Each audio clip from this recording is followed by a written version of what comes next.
it goes back to educating yourself and knowing how to read a label. That goes for your food. It goes for the products that you're using, and understanding what a phthalate is, what a silicone is, like what, the scariest part is, again, we discussed it in that episode on the podcast with YouTube and, makeup tutorials.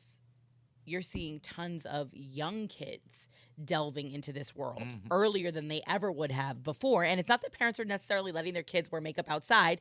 It's just they're letting them play. And some of these kids are monetizing these YouTube channels. But it's like when you think about what they're doing, and that's basically, it's virgin skin. It's pores that are super absorptive. And these chemicals are dangerous. And if you're not paying attention, adding an extra 15 years of exposure to some of these kids, young people that wouldn't have started wearing makeup until they're 15, 16, 17 are starting at 6 and 7 and on a consistent basis. And that's crazy. Or painting nails or putting acrylics on kids. Or, you think about the chemicals that we use when we straighten hair, whether it's a relaxer or it's a keratin treatment. There's formaldehyde in a lot of these products, and you're putting it on a head that was just washed under warm water, so your pores are open, and it's getting absorbed right into your brain. Yep. And then you wonder why, people who work in the beauty industry are at this exorbitantly higher risk for things like breast cancer or cancers of all types, and it's because they're dealing with these chemicals. Yes, people day don't in, realize day how out. much stuff goes through absorbed your skin. right through your skin. Right through your skin. Especially you come out of a hot shower and then you go rubbing a lotion on or an oil or something with. It's right through. Because I deal with a lot of chemicals. Sometimes I wear gloves, sometimes I don't, depending on what it is. But yeah, acetone. I deal a lot with acetone. Your skin will just dry out immediately. Yeah, it sucks the moisture right it's so crazy. I was taking nail polish off. The other day with nail polish remover, and it said it was a non-acetone one. And when I tell you, it burned my thumb, and I don't know, it's because I just don't use it very often.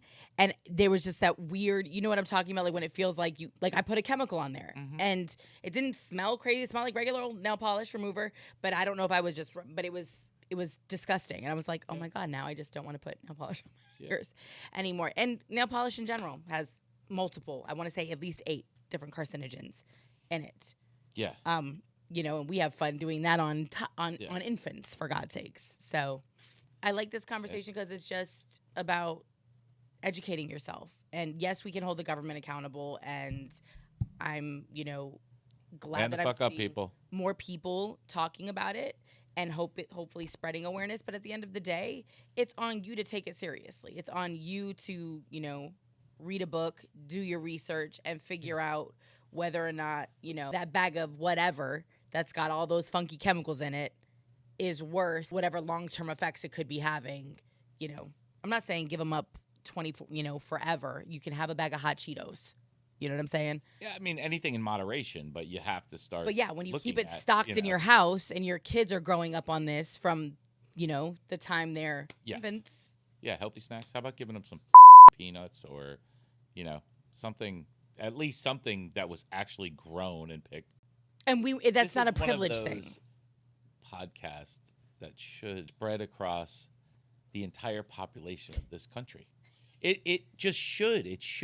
This should be important to everyone in the country. And whether, and granted, some parents can't teach that or can't do healthy things, but well, you can't teach what you don't know. Exactly. But if you know you don't know it, you can educate yourself. Yes. And this is something that kids should be taught again is, how to eat healthy. And what happened though, honestly? School lunches are junk.